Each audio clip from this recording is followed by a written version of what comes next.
بسم الله الرحمن الرحيم. سبحانك لا علم لنا إلا ما علمتنا إنك أنت العليم الحكيم. وصلى الله تعالى وسلم على أشرف الأنبياء والمرسلين سيدنا رسول الله طه الأمين وعلى آله وصحبه ومن والاه أما بعد. Pagpapatuloy natin ang daras natin pagdating sa syurut ng Jumu'ah. Pagkatapos natin talakay yung nakaraang daras natin, ang kung kanino ba obligado ang pagsasagawa ng Salatul Jumu'ah. Nabanggit natin na obligado ang pagsasagawa ng Salatul Jumu'ah sa lahat ng Muslim na lalaki. So labas sa Muslim, yung kafir. Labas sa pagiging lalaki ay ang isang babae. Tamam? Hur, dapat din malaya. So labas doon ay kung alipin ng isang tao, hindi obligado sa kanya na mag-Jumu'ah. Ganun din para sa lahat ng mga taong mukim. Sabihin ng mukim ay yung taong nanatili sa isang lugar kahit na hindi siya taga doon, lagpas ng 4 na araw. Tawag sa taong yon mukim.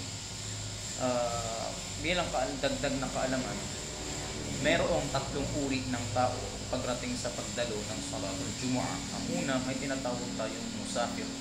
Pag sinabi nating musafir, sabihin niya nagbiyahe. At ang nagbiyahe, yan ay nahahati sa dalawa. Meron tinatawag na musafir safaran qasiran at musafir safaran tawilan. Ang una, musafir safaran qasiran, ito yung uri ng musafir o nagbiyahe at maikli lamang ang pagbibiyahe niya. Walang iba kung hindi ang taong lumabas sa kanyang bayan at less than, mas maikli pa, sa 82 kilometers ang kanya mismong nalakbay. Saan nanggaling yung 82 kilometers na yan? Nanggaling yan mula saan? Mula sa tinatawag nating marhalatain. Pagdating kasi sa fiqh, may tinatawag tayong marhalatain o dalawang antas ng pagbibiyahe o dalawang level, dalawang antas, pagkakahati ng pagbibiyahe. Nabanggit na ang Rasul sallallahu alaihi wasallam siya ay nagsasagawa ng qasr at jama' ng sala kapag siya ay nagbiyahe, musafir, at lumampas na o umabot na sa 2 marhala ang kanyang biyahe. Ngayon sinukat yan ng ating mga ulama ngayon at ang katumbas yan ay 82 kilometers pataas. May mga nagsabi 83, may mga nagsabi 84, may nagsabi 85, at may mga ulama na nagsabi 87 kilometers ang equivalent ng 2 marhala o 2 level ng pagbibiyahe. Okay? Ngayon, kapag ang isang tao hindi pa umabot ng 82 kilometers ang kanyang biyahe, ang hukom nun, ikaw ay musafir. Yun nga lang, safaran qasiran. Madaling sabi ay maikling paglalakbay lang. Oo, musafir ka, pero maikling paglalakbay lang siya. Anong ibig sabihin nun? Ay kung ikaw ay napunta sa isang bayan at wala pang 82 kilometers yung bayan na yun mula sa iyong original na bayan, tama? Ang hukom, wajib sa iyong umating ng Jumu'ah kung mayroong Jumu'ah man sa bayan na yon. Okay? Kinakailangan mong dumalo. Okay? Ikalawa naman ay yung musafir sa safaran tawilan o ito yung mahabang paglalakbay. Siya yung walang iba kundi umabot ng 82 kilometers pataas. Ang hukom, kung siya, ang tao na yon, ay umalis bago pa ang Salatul Fajr. Okay? Bago pa mag-Fajr, umalis sa bayan niya. Kung halimbawa niyan siya ay taga Alaminos, pumunta siya ng Maynila halimbawa at umalis siya sa Alaminos bago pa mag-Fajr, ang hukom ay hindi na uobligaduhin siya na magsala ng Salatul Jumu'ah. Maliban na lamang alas 8 na ng umaga, o madaling sabi umaga na o after Fajr na. Ibig sabihin ng after Fajr o tapos ng sala ng Fajr o di kaya halimbawa niyan ay dumating na ang oras ng Salatul Fajr. Anong hukom? Obligado sa iyong magsalatul Jumu'ah sa lugar na napuntahan mo. Bakit? Dahil umalis ka, tamang, dahil kabilang yun sa mga syurut, tamang, kabilang yun sa kondisyon upang payagan ka na hindi na mag-Jumu'ah. Ano yun? Ang umalis ka sa bayan mo bago pa mag-Fajr. Kung umalis ka after na ng mismong Fajr o di kaya oras na ng Fajr, anong hukom nun? Hindi ka napapalampasin ng Sharia doon. Wajib kang umaten sa Jumu'ah kung saan ka man napuntang lugar. Okay? Kung may Jumu'ah sa lugar na yun. Kung wala, edi wala. Kalas. Ganun lang kasimple. Next, ikalawa, walang iba kundi tinatawag na mukim. Ang mukim, siya yung nanatili sa isang lugar. Dati siyang musafir. Okay? Dati siya nagbiyahe. Kaso nga lang nanatili siya sa isang lugar ng 4 na araw pataas. Pag sinabing 4 na araw pataas, ibig sabihin less than 4 days, 3 days lang. Kapag 3 days ka pala nanatili sa isang lugar, ang tawag pa rin sa iyo musafir. At ang mukim, kapag naka-4 na araw ka na sa isang lugar, tawag na sa iyo mukim. So kung naabutan ka sa isang lugar na yun at mayroong Jumu'ah, wajib sa iyo umattend ng Jumu'ah. Ngayon, pagdating sa pagiging mukim, ang sukatan niya na binigay ng ating mga fuqaha, hindi ibibilang yung araw kung kailan ka dumating at yung araw kung kailan ka aalis lugar. Halimbawa niya, dumating ka sa isang lugar araw ng Lunes. Ngayon, hindi ibibilang yung Lunes. Mag-uumpisa ang bilang ng araw sa Martes. Martes, Miyerkules, Huwebes, Biyernes. Sabihin natin, aalis ka sa Sabado pa. So madaling sabi, pasok yung Biyernes sa 4 na araw. Maliban na lamang kung aalis ka rin ng Biyernes. Yani, dumating ka ng Lunes, aalis ka ng Biyernes. Halimbawa niyan, Lunes, Martes, Miyerkules, tama? Tapos Huwebes. Pagdating na Friday, Jumu'ah, wajib ba sa iyong umattend ng Jumu'ah? La, kasi musafir ka eh. Tama? Kasi musafir ka. Yung binabanggit natin kanina pagdating sa musafir na hindi ka panapayagang mag-skip ng Jumu'ah, yun ay kung umalis ka rin araw ng Jumu'ah din mismo. Mismo araw ng Jumu'ah ay Friday, umalis ka. Anong hukom nun? Kung nakarating ka sa isang lugar na may Jumu'ah at after Fajr ka na, nung umalis ka sa bayan mo, wajib sa iyong umattend ng Jumu'ah. Pero ito, umalis ka before ng Jumu'ah, before pa ng Friday, which is Lunes, na binabanggit nating halimbawa. So kung umalis ka ng Lunes, halimbawa, at dumating ka sa isang lugar, araw ng Lunes, at balak mo manatili doon ng 3 days. Yani Lunes, hindi bibilang yun. Magbibilang saan? Sa whole day. Yung first whole day. Wala iba kundi yung Martes. So Tuesday, Wednesday, Thursday. Pagdating ng Friday, ngayon aalis ka. Pinapayagan, okay lang ba sa'yo? Pinapalampas ka ba ng Sharia na hindi na umattend ng Jumu'ah? Sagot na. Kasi aalis ka doon. Okay? Basta pasok siya sa 3 days. Samantala, kung ang alis mo pa ay Sabado, hindi Biyernes. O di kaya Linggo pa. Anong hukom? Wajib sa iyo umattend ng Jumu'ah. Bakit? Dahil pasok ka na saan?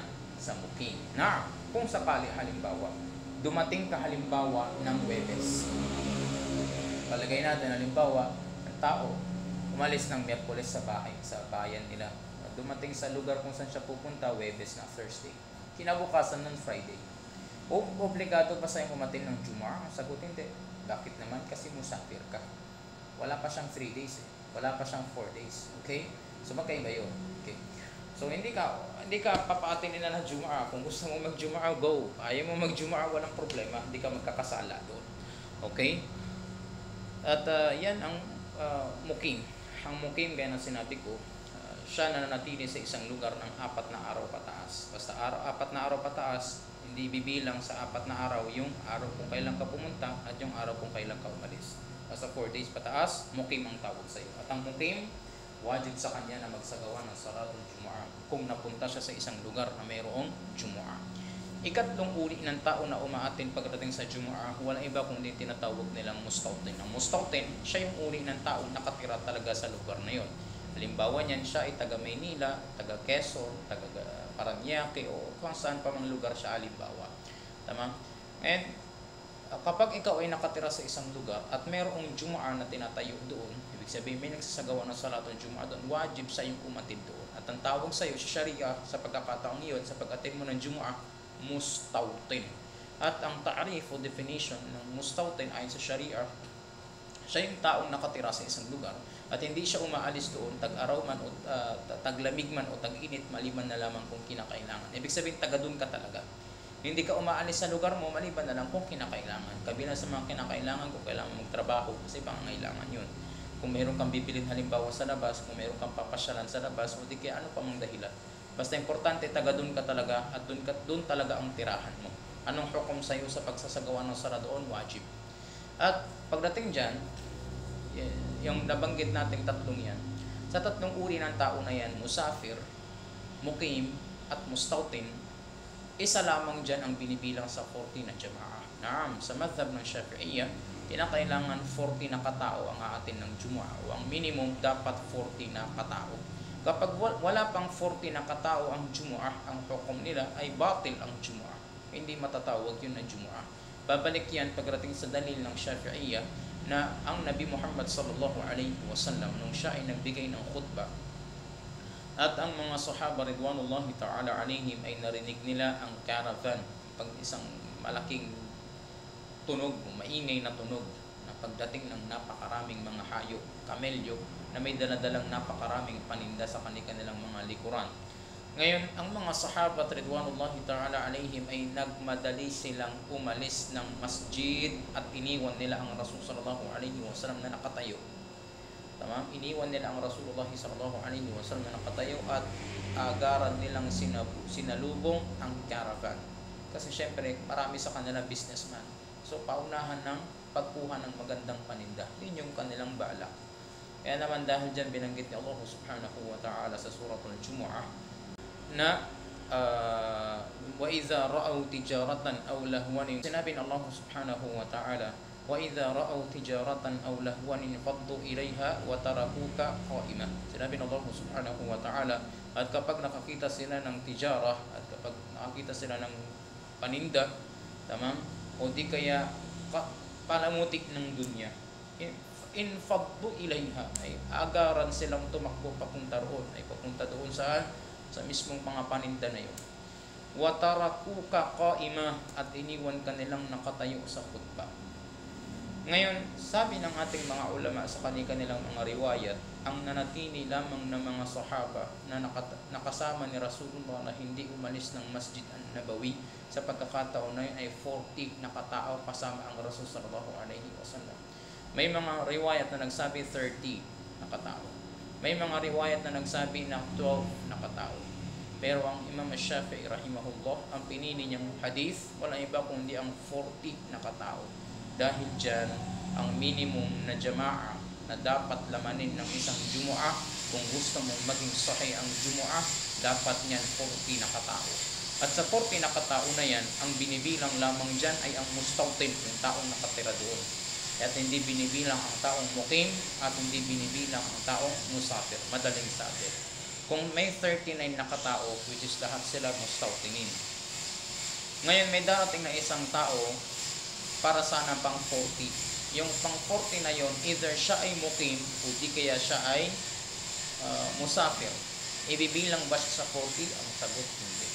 Dahil hindi siya kabilang sa mga mustawtin. Na merong fatwa sa atin sa Shafi'iyya na kung ang tao ay mukim, binibilang siya saan? Sa 40 na katao. Pero yan ay hindi mu'tamad na fatwa. Ibig sabihin, hindi yan matibay na fatwa. Ang matibay na fatwa sa Shafi'iyya, 40 na katao at lahat sila mustawtin, ay taong mga nakatira doon. Ala kulli. Ngayon sabi, balik tayo dito, sinabi ng musannif rahimahullah, wa min syurutil jumu'ati al-khutbatan. Sabi ng musannif rahimahullah tabaraka wa ta'ala, kabilang sa mga kondisyon ng pagsasagawa ng salatul jumu'ah ay ang pagkakaroon ng dalawang khutbah. Na wala iba kung hindi dapat bago ka makapagsala ng jumu'ah, dapat ay mauna munang magbigay ng khutbah. Yan ay taliwas sa pagsasagawa ng salatul Eid, tamam, at salatul kusuf at garon din ng kusuf. Tamam? Dahil ang mga uri ng sala na nabanggit natin na yan, nauuna muna yung sala bago yung khutbah. Pero sa salatul Jumu'ah, mag-khutbah muna sa mag-sala. Sa salatul Eidul Fitr, salatul Eidul Adha, salatul kusuf, mag-sala muna. After ng sala, saka makikinig ng khutbah ay baliktad. Okay, ala kulli hal. Ngayon, ang khutbatan ay kabilang sa mga kondisyon upang maging sahih ang Jumu'ah. Hindi pwede magsala nang wala pang khutbah. At ang khutbah ay naglalaman ng mga obligadong hakbang. Kapag hindi nagawa ang mga obligadong hakbang na ito, ay hindi tanggap ang khutbah. Meaning, kung hindi tanggap ang khutbah, hindi rin tanggap ang Jumu'ah, salatul Jumu'ah. Ngayon, ang mga obligadong hakbang na dapat lamanin ng Jumu'ah o ng khutbah ay ang limang mabanggit dito ng musannif. Wa arkanuha, sabi niya, at ang arkan ng dalawang khutbah ay una sa lahat, hamdulillahi ta'ala, ay dapat magbigay ng hamdala ang isang khatib. Ang khatib ang tawag sa taong magbibigay ng khutbah, ang tawag sa kanya khatib. Ngayon, hamdulillahi ta'ala, ang pagbanggit niyan ay alhamdulillah, kahit na anong uri ng siga o salita na pwedeng tumukoy pagdating sa hamdala. Tama? Ang pinakamainam Arabic, kahit yun lang ang Arabic niya, tama? Hindi niya itagalog. Hindi sabihin, pinupuri ko si Allah. La. Ang mu'tamad dapat Arabic. Ang sabihin niya, alhamdulillah. Paano ba naman yan magbibigay ng khutbah hindi marunong mag-Arabic? Dapat at least sa khatib o sa imam, marunong na konting Arabic, kahit yung arkan lang. Okay? So dapat, pagdating sa khatib, alam niya yung hamdala. Minimum ng hamdala, ang sabihin niya, alhamdulillah. Alhamdulillahi Rabbil Alamin. O di kaya, hamdan lillah. O di kaya, ang sabihin niya, ana ahmadu lillah. O ahmadullah. O di kaya, ang sabihin niya, ana hamidun lillah. Wahakaba. Ang mga iba pang mga ganyang uri ng salita in Arabic. So, ang minimum, ang sabihin niya, alhamdulillah. Yan ang unang hakbang, obligadong hakbang sa pagbibigay ng khutbah. Dapat ang umpisa ng khutbah o dapat ang khutbah ay naglalaman ng hamdala. Next, wassalatu ala nabi sallallahu alaihi wasallam. At dapat ang kanyang khutbah ay naglalaman ng salawatu ala nabi sallallahu alaihi wasallam. Ang minimum, ang sabihin niya, Allahumma salli ala Muhammad. O di kaya, sallallahu ala Muhammad. Wahakaba. Tama, pwede rin sallallahu alaihi wasallam, pero ang mainam banggitin mo yung salitang Muhammad. Tama? Dahil paano kung halimbawa niyan hindi Muhammad, kung hindi iba pang pangalan ng Rasul sallallahu alaihi wasallam? Halimbawa niyan, ang isa sa pangalan ng Rasul sallallahu alaihi wasallam, sallallahu ala Ahmad. O di kaya, Allahumma salli wa sallim ala Mustafa. Allahumma salli wa sallim ala al-Mujtaba. Allahumma salli wa sallim ala al-Hashir. Allahumma salli wa sallim ala Taha. Allahumma salli wa sallim ala al-Muzammil. Allahumma salli wa sallim ala Yasin. Wahakada. Yajuz ba yun? Yajuz. Pinapayagan yun. Pero ang pinakamainam, Muhammad. Diba? Para hindi natin mabali o matapakan ang ibang fatwa na nagsasabi na dapat may lafod ng Muhammad sa kanya mismo. Ala kulli hal. So, sabi, ikalawang obligadong hakbang ng Jumu'ah o ng khutbah ay ang pagkakaroon ng salawatu ala nabi sallallahu alaihi wasallam. Ano pa mang extra dyan, sunnah na lang. Okay? Next, al-wasiyya bit-taqwa. Dapat lamanin ng kanyang khutbah ang pagpapayo ng pagkakaroon ng taqwa. Ang sabihin niya, ya ayuhan nas, inni usikum wa nafsiya bitaqwallah. At ang minimum niyan, ang sabihin niya, pwedeng Tagalog yan. Okay? Hindi na kinakailangang Arabic yan. Pero kung Arabic, mas maganda. Wala iba kung hindi ang sabihin niya, matakot kayo kay Allah. O di kaya, in Arabic, ittaqullah. Ya ayuhan nas, ittaqullah. Yan ang minimum pagdating sa pagbibigay ng wasiyya bit-taqwa. Ayon pa sa ating mga ulama, pwede niyang idaan yan sa aya, o di kaya idaan niya yan sa hadith na nagsasabi ng patungkol sa takwa. Halimbawa, merong aya halimbawa na pumapatungkol sa takwa. Halimbawa niyan, ya ayuhan nasu taqullaha haqqa tuqatih wa la tamutunna illa wa antum muslimun. Halimbawa, sinabi ng Allah subhanahu wa ta'ala sa surat Ali Imran, ya ayuhan nas, kayong mga tao, matakot kayo kay Allah subhanahu wa ta'ala ng totoong pagkatakot, at huwag ninyong hahayaan ang inyong mga sarili na mamatay maliban na lamang kayo ay mga Muslim. Sa mga yan pwede niyang gamitin niya. O di kaya ano pa mang hadith, ittaqullah haythu ma kunta watbi as-sayyi'ata al-hasanata tamhuha wa khaliqin nasa bi khuluqin hasan. Halimbawa niya pagdating sa hadith, katakutan mo si Allah saan ka man naroon at sundan mo ang masamang gawain ng mabuting gawain dahil buburahin nito ang masamang gawain. Wala kulli hal. Pwedeng aya, pwedeng hadith, pwede ring Tagalog. Okay? Isa pa sa mga sunnah pagdating dyan sa mismong wasiyya bit-taqwa, gaya binabanggit ng ating mga fuqaha, tamam, ay ang kapag narinig ng mga taong ya ayuhan nas ittaqullah, ang sabihin nila, la ilaha. Yan ay nakasulat mismo pagdating sa wala kulli hal. Sunnah para sa mga tao at tafaul, pag sinabi sa kanila ya ayuhan nas ittaqullah, ya ayuhan nas ittaqullah, ya usi nafsiya usikum wa nafsiya bitaqwallah. Ang sabihin ng mga tao, la ilaha illallah. Yan ay sinabi ng ating mga fuqaha sa sunnah. Next, wa qira'atu ayatin min al-Qur'ani mufhimatin fi ihdahima. Sabi niya, at ang pagbabasa ng isa sa mga ayat mula sa Quran na naiintindihan sa isa sa dalawa. Kaya sa isa sa dalawa, yani yung tatlong nabanggit nating rukun o obligadong hakbang ng Jumu'ah, ng khutbah, wala iba kundi pagkakaroon ng hamdalah, pagkakaroon ng salawatu ala nabi sallallahu alaihi wasallam, pagkakaroon ng wasiyya bit-taqwa, pagpapayo ng pagkakaroon ng takwa. Yung tatlong yan, dapat yan lamanin ng bawat khutbah. Yani, ibig sabihin, unang khutbah, dapat may hamdala, may salawat, may wasiyya bit-taqwa.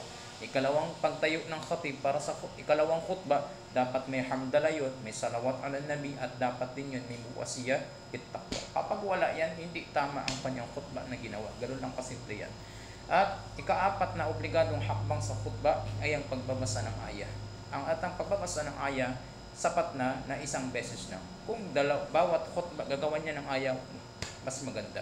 Pero kung isa lang, kung isang beses lang siya magbasa ng ayah, walang problema doon. Pero ang pinakamainam, sa unang khutbah niya yan, gawin. Kung kaya niyang gawin sa dalawang khutbah, magbasa siya ng ayah dito, tapos sa ikalawang khutbah, ganun din magbasa siya ng ayah, walang problema. Mas maganda pa nga kung tutusin. Okay? At pag sinabi nating naiintindihan, labas doon ng ayah na naputol, o di kaya ayah na, halimbawa niya, alif, lam, mim. Yun lang yung binasa niya. Ayah yun Diba? Hindi yun pwede. Kinakailangan meron siyang meaning na ayah. O puno o kumpleto yung kanyang meaning. Dito papasok, paano kung ayah, halimbawa napakaikling ayah binanggit niya. Sinabi ng Allah subhanahu wa ta'ala, thumma nazar, pagkatapos siya ay tumingin. Although meron siyang translation, hindi yung matanggap-tanggap. Dahil hindi niya nakuha yung tunay na meaning niya in Arabic. Kaya dahil dyan, kung babasahin mo yun sa khutbah, thumma nazar, hindi yun sapat. Na kailangan na magkaroon ng isang, magkaroon ng isang ayah na buo, na mababasa niya na patungkol sa bagay, yan kompleto ang kanyang ma'na. Tapos hati ang fatwa dyan ni Imam Ar-Ramli at ni Imam Ibn Hajar Al-Haytami radiyallahu anhuma, pagdating saan sa pagbabasa ng napakahabang ayah. Paano kung napakahabang ayah ang babasahin niya? Kinakailangan ba na full na ayah na yun na babasahin niya? Hati ang fatwa dyan ng dalawang imam na nabanggit natin. Ayon kay Imam Ibn Hajar radiyallahu anhu, sabi, kinakailangan na buong aya ang mabanggit niya. Kung mahabang aya yun, dapat mahabang aya, buong aya ang banggitin niya. Ayon naman kay Imam Ar-Ramli rahimahullah radiyallahu anhu, okay na, basta nakuha niya yung ma'na ng ayat kahit napakahaba. Halimbawa niyan, isang napakahabang aya, halimbawa pagdating sa ayatul dayn, ya ayyuhalladhina amanu idza tadayantum bidaynin ila ajalin musamman faktubu. O kapag ganun nga, faktubu, tapos tinuloy niya lang ng konti, hindi niya natatapusin ang buong ayah kasi napakahaba yan, buong isang page. Ayon kay Imam Ar-Ramli rahimahullah, okay na, basta nakuha niya yung meaning nung gusto mong sabihin, o nakuha niya yung meaning nung kompletong meaning ng ayah. Okay? O kompletong meaning sa parte ng ayah na yun. Okay. Wala kulli hal. So yan ang pagbabasa ng ayah. Next ay ang pagbibigay ng dua para sa mga mu'minin sa dulo. Ibig sabihin, tinayin dito, tinukoy dito ng musannif rahimahullah, na ang pagbibigay ng dua at ang pagdudua, pwede yan sa una, pwede yan sa ikalawa, pero ang wajib dapat sa ikalawa. Ibig sabihin, ang pagdua para sa mga muslimin ay ang sabihin niya, Allahumma gfir lahu, Allahumma gfir lil muslimin wal muslimat. Yan ang minimum. Ang sabihin niya, Allahumma gfir lil muslimin wal muslimat. At ang sunnah, ang gamitan niya ng kaf al-khitab. Ang sabihin niya, ya ayyuhal muslimun, ghafarallahu lakum. Yan. Ibig sabihin niyan ay ghafarallahu lakum. At yung kum doon sa mismong dhamir na yun ay khitab, pang mukhatab, ibig sabihin pang kausap. Ano ibig sabihin niyan? Ay kabilang sa mga fiqh ng khatib. Pagtatayo siya sa khutbah, ay bigyan niya, ipagdua niya ang mga muslimin, lalong-lalo na yung mga taong dumalo ng khutbah. Ipagdua niya. In Tagalog ang sabihin niya, patawarin nawa kayo ni Allah. Yung kayo, yun ay pang kausap, kayo. Patawarin nawa kayo. Na, pwede na kung sabihin niya, patawarin nawa ni Allah ang mga muslimin. Mas maganda in Arabic, Allahumma gfir lil muslimina wal muslimat. Tama? Pwede rin naman Tagalog.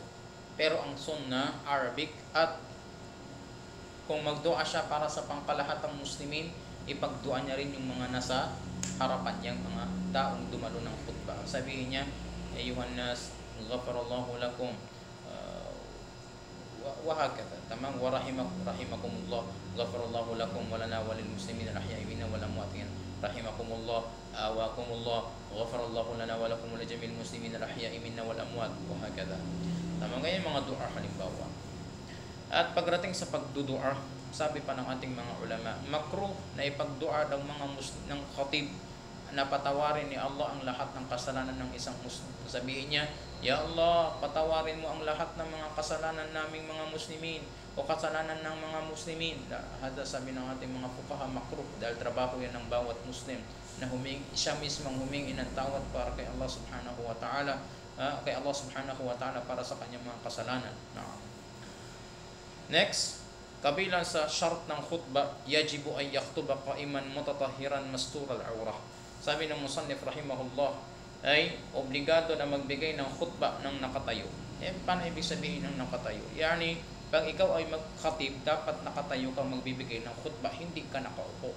Maliban na lang kung hindi mo kayang tumayo, pinapayagan ka na umupo. Ganon din yun. Paano naman kung hindi kaya na umupo, edi pinapayagan siya na humiga. Pero, sabi ng ating mga fuqaha, kung ang khatib ay hindi niya kayang tumayo, kung kaya niya lang umupo, kung merong pwedeng pumalit sa kanya na alam kung paano ang tamang paraan ng pagbibigay ng khutbah at tamang paraan ng salatul jumu'ah at masail ng jumu'ah, masail fiqhiyah sa salatul jumu'ah, ay mas mainam na palitan siya. Kasi mas mainam na ang khatib nakatayo kaysa sa nakaupo. Lalong-lalo na ang nakahiga, mas mainam yun na palitan na. Ay, ibig sabihin, hindi na hintayin na yung khatib, hindi na kayang magkhutbah, tapos nakahiga na lang saka siya magkhutbah, palitan na kung may kaya. Kung walang kaya na gumawa ng kanyang gawain, waliban na lang sa kanya, ay pinapayagan na magbigay ng khutbah ang khatib ng nakaupo kung hindi kaya nakahiga. A'anallahu dhalika. A'anallahu dhalika wa iyyakum. Allahumma amin. Mutatahiran, ibig sabihin yan ay malinis. Ang kinakailangan ng khatib, malinis yung kanyang thawb, malinis yung kanyang damit, malinis yung kanyang katawan, at lalong-laro na malinis yung lugar na pagkukutbahan niya. Kung sa minbar siya magkukutba, which is yun ang sunnah, dapat malinis yung tatayuan niya, malinis din yung hahawakan niya. Ay, ibig sabihin sa buong khutbah, dapat malinis yung damit niya. Kapag mayroong dumi, nakatapak siya ng tahi ng butiki habang nagbibigay ng khutbah, nako, kailangan niyang linisan yon. Hindi sahih ang khutbah kapag mayroong kang najasa sa iyong katawan, sa iyong damit, o di kaya sa lugar kung saan ka nagbibigay ng khutbah. Kaya nga kapag natin sa mga naglilinis sa masjid, kabilang yan sa mga obligadong linisan. Ano yon? Yung tatayuan ng khatib. Kasi hindi lang pwedeng linis-linis lang doon sa mismong masjid, pero yung minbar hindi lilinisan. Kasi pag hindi rin sa yung khutbah ng khatib, hindi ano pang selfie ng sala ng mga ma'mum. Susunod lang naman sila, maunan yung mismong minbar, yung khatib, kung saan magkukutba yung khatib, para masigurado na na sahih yung khutbah. Alhamdulillah sa mga sumunod na. Next, mastural awrah. Dapat natatakpan ang awrah. Kung humangin ng malakas at nakita ang aura ng khatib at hindi niya ito natakpan agad, batal ang khutbah. Obligado na ulitin niya sa umpisa. Samantala kung humangin ng malakas, pagkatapos niyan tinakpan niya agad ang kanya mismong aura, anong hukom? Sahih ang khutbah at itutuloy niya lang ang khutbah. Next, wayajibu al-julus bainahuma fawqa tuma'ninati as-salati wal muwala. Sabi niya, kabilang sa mga syurut ng khutbah, kinakailangan ay umupo siya sa pagitan ng dalawang khutbah. Fawqa tuma'ninati as-salat. Ano ibig sabihin yan? Kinakailangan ang khatib kapag magbibigay siya ng khutbah, uupo siya sa pagitan ng dalawang khutbah. Ay pag matapos siya ng unang khutbah, umupo siya. Wajib yan sa Shafi'iyya.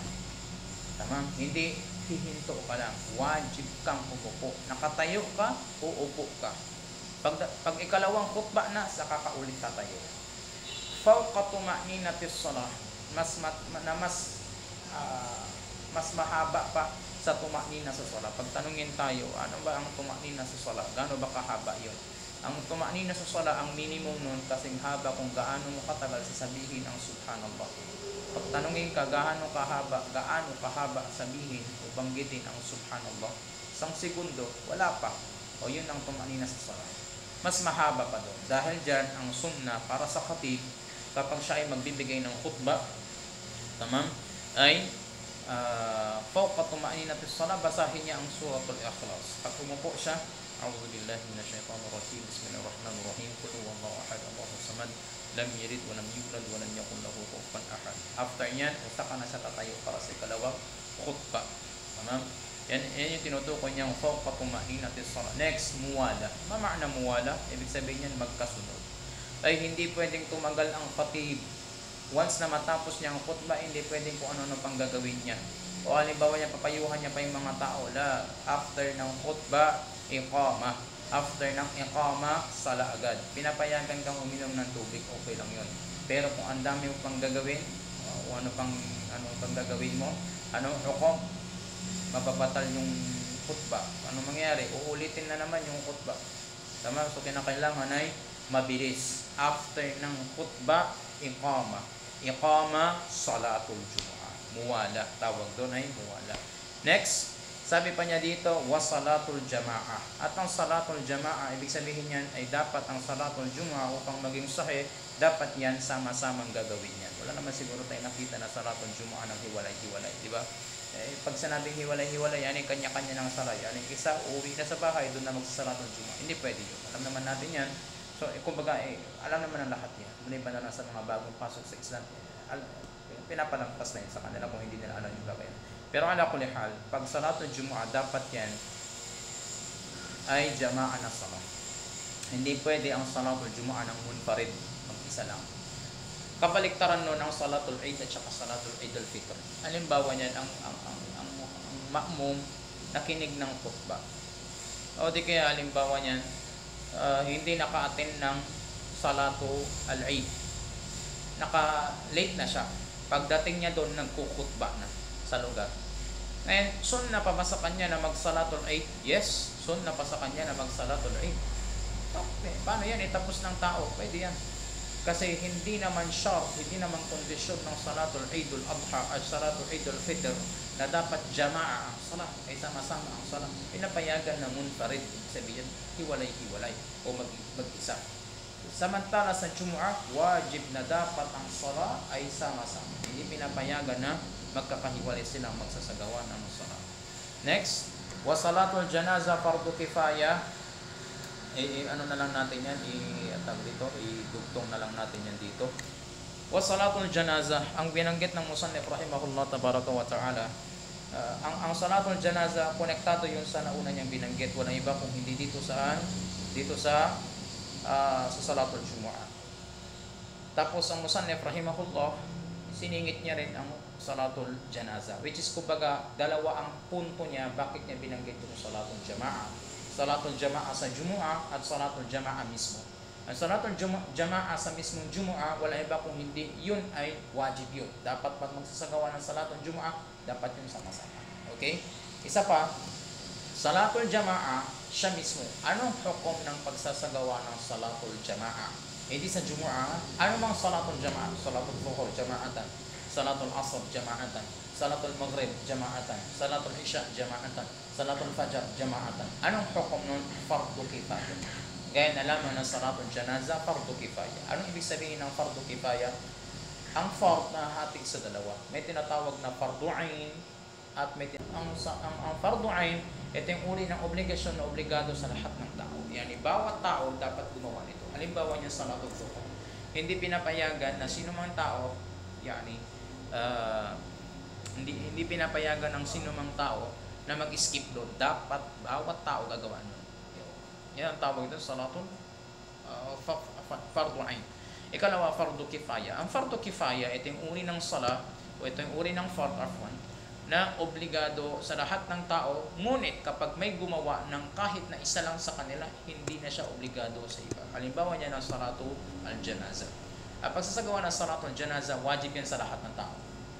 Kapag may gumawa sa kanila na kahit na isa lang, na hindi na yung wajib sa iba, bagkus sunna na lang. Kaya nga sinasabi nila, tasqutul haraju alal baqi. Ibig sabihin ay, nahuhulog ang kasalanan sa iba. Kahit nahuhulog ang kasalanan sa iba, yan ay magkasala ang mga tao kung hindi nila gagawin yun. Kaso nga lang kapag may gumawa na isa, nahuhulog na ang kasalanan na yun sa iba. Kaya yan, hindi na yun magiging kasalanan sa iba. Kalas. Okay? Samantala kung walang gumawa nun, magkasala ang lahat ng tao. May namatay, walang magpaligo, magkasala lahat sila. Pag may nagpaligo kahit na isa, sinalba niya ang buong kapaligiran niya ng mga Muslimin na nandoon. Kumbaga siya ang sumalo ng obligasyon ng lahat. O khalas, ang tawag doon, fardu kifaya. Ito yung uli na obligasyon. obligasyon na kapag ginawa ng isang Muslim, hindi na siya obligado sa iba pang natitira.